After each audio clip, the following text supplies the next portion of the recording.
let's deep dive into the world of The Last Airbender. Let's explore the stories and the personalities of Aang, Katara, and Sokka, the three main characters of this series.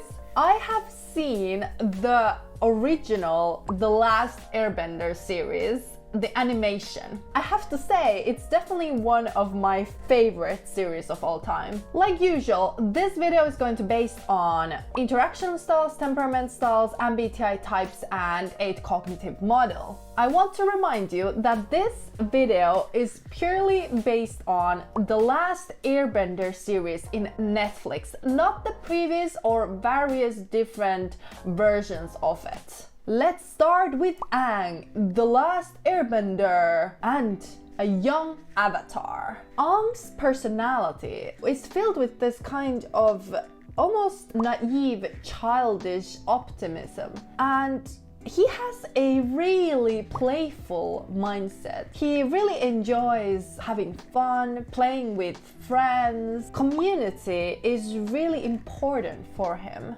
Despite Aang being so powerful since he was young, he said many times in the series how he would have wished to be same. He would have wished to be like everyone else because he didn't feel like he belongs to the community. He felt different from others. He was looking and seeking for deep relationships, and meaningful relationships means a lot for him. His approach to learning is guided by this kind of curiosity and empathy rather than seeking for power. His emotional and optimistic approach to his duty and responsibility as Avatar, on the other hand, is shadowed by the insecurity of his capability and taking such an enormous responsibility on his shoulders. Aang really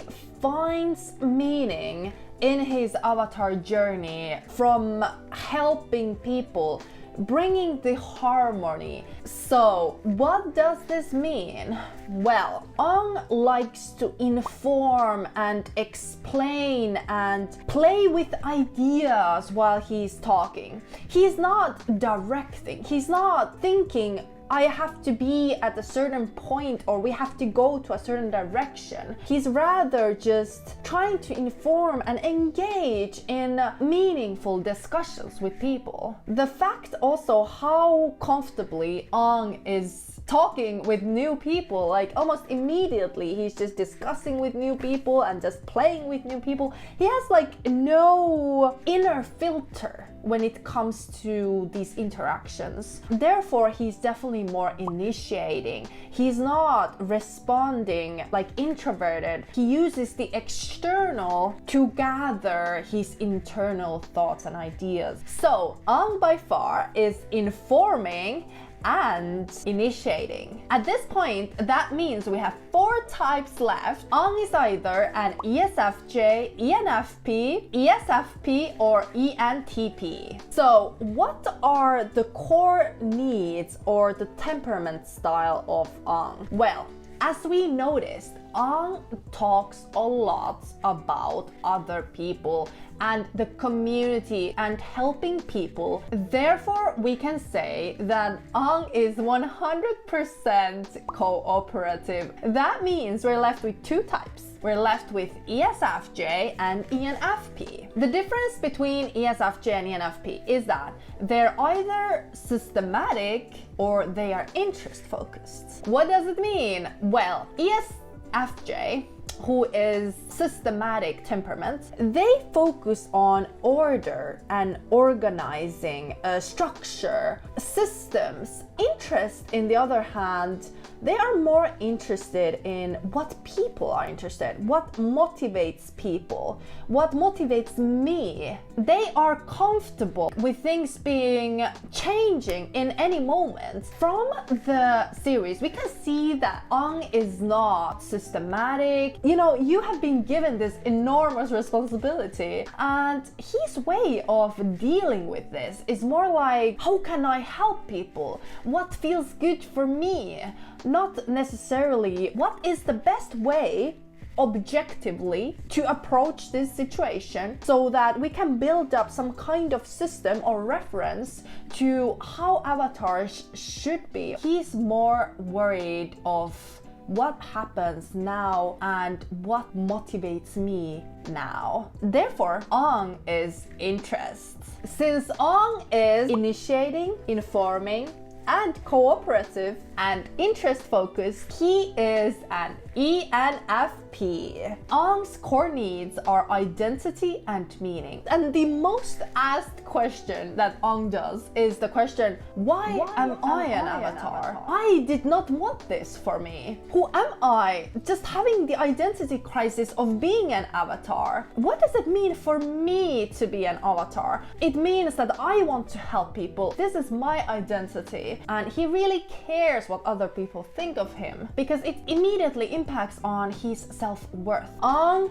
is worried about his duty. Aang is worried about his responsibility.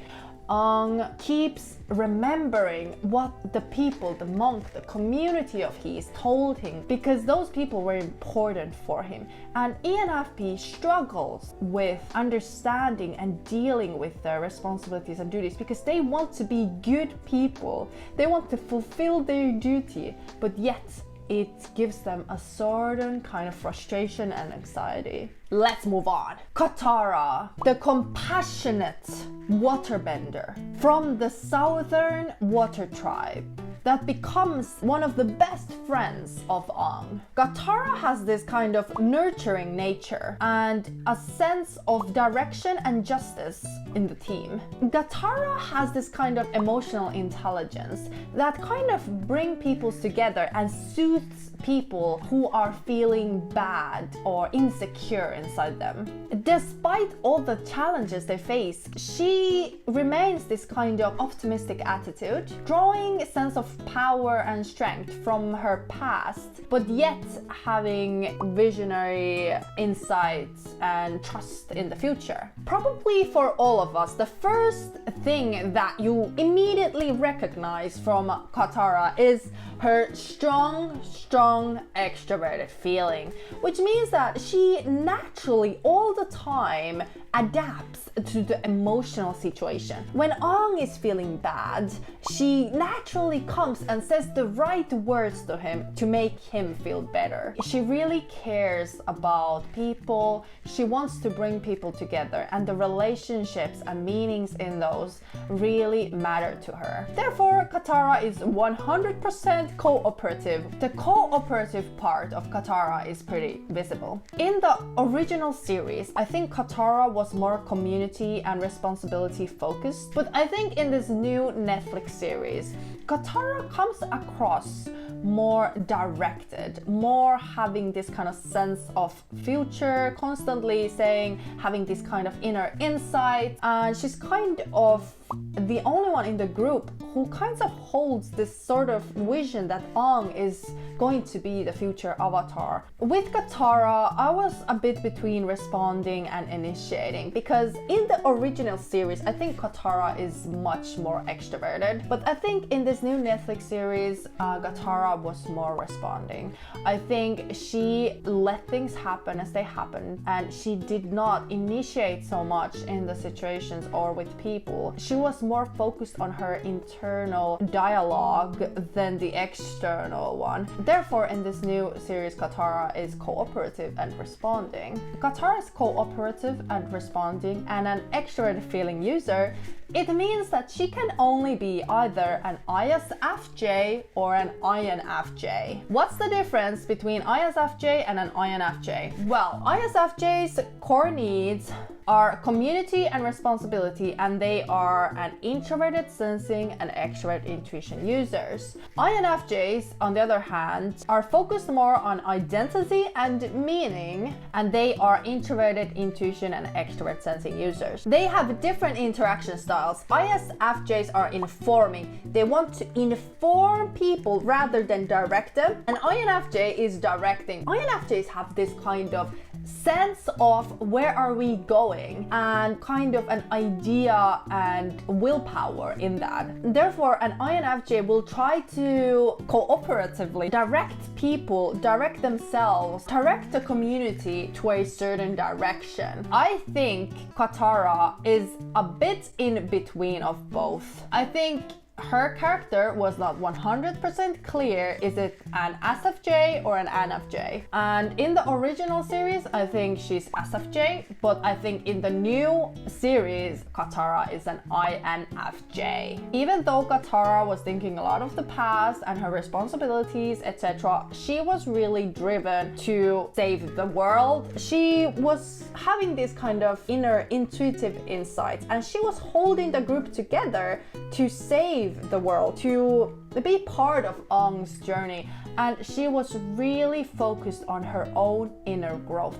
her own inner potential, because she wanted to learn waterbending. It's an important thing for her. She's still prioritizing that. I need to learn waterbending because I love it. It's my desire. Okay, so the last character that I'm gonna type is Sokka, Katara's non-bending brother, who brings humor and a bit of maybe strategic thinking to the team. Sokka has this kind of skepticism, realism, and a bit of like an utilitarian approach. Sokka comes across really adaptable, and he is kind of this kind of fast thinker, fast planner in the moment. I think in the previous series, Sokka was more strategic and more organized. And I think in this new series, Sokka is more living in the moment, driven by his duty, but yet having, of course, a lot of similar traits and aspects than the previous one. In every episode, Sokka comes across as extremely exploring and adventurous. He goes around to new places, touches everything, and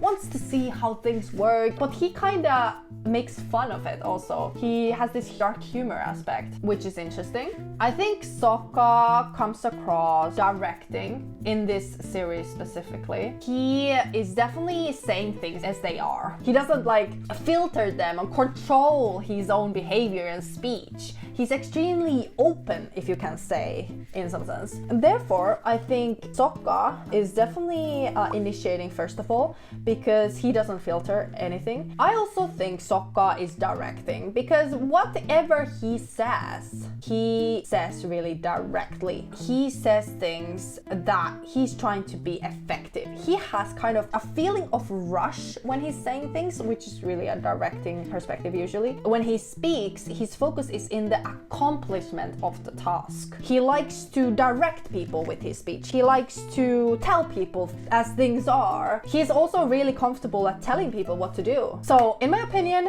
Sokka is directing, initiating, which means that Sokka is one of these four types: ESTJ, ESTP, ENFJ, and ENTJ. Is he an interest-based or a systematic-based, or if he is cooperative or a utilitarian? In this specific new Netflix series, Sokka does not plan anything, to be honest. He is definitely not a planner. He's definitely self-interest, which means that he's doing things that motivate him, not the group. He wanna do things that make sense, not what we should do.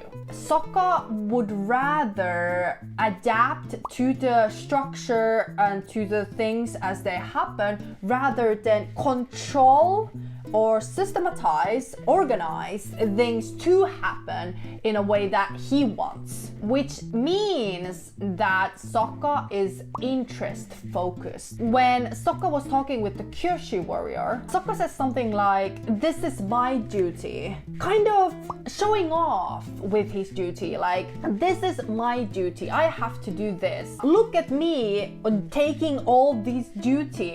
He's using the aspect of duty to look cooler in front of a woman.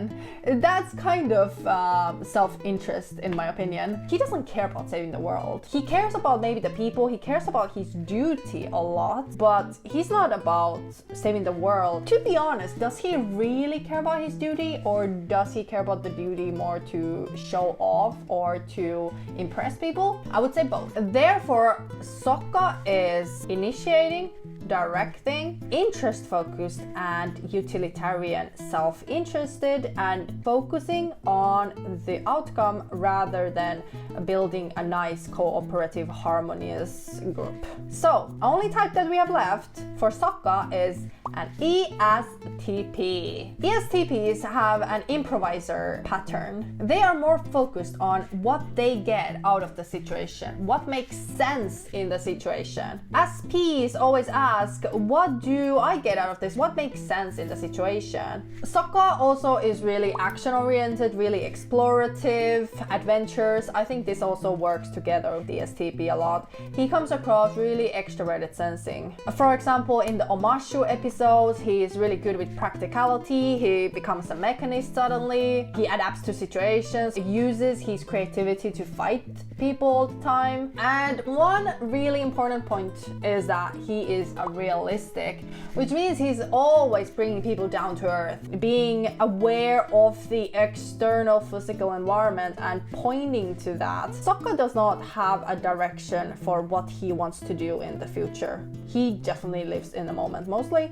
And what I want to point out is, even though he talks a lot about duty, he can still be an ESTP, because ESTPs have introverted sensing opposing function, which means that they are worried about their duty, their past, and their responsibilities. Please tell me, what do you think of these types? And also, do you want me to type Azula and Zuko? I would love to do that. So comment below and click the like button.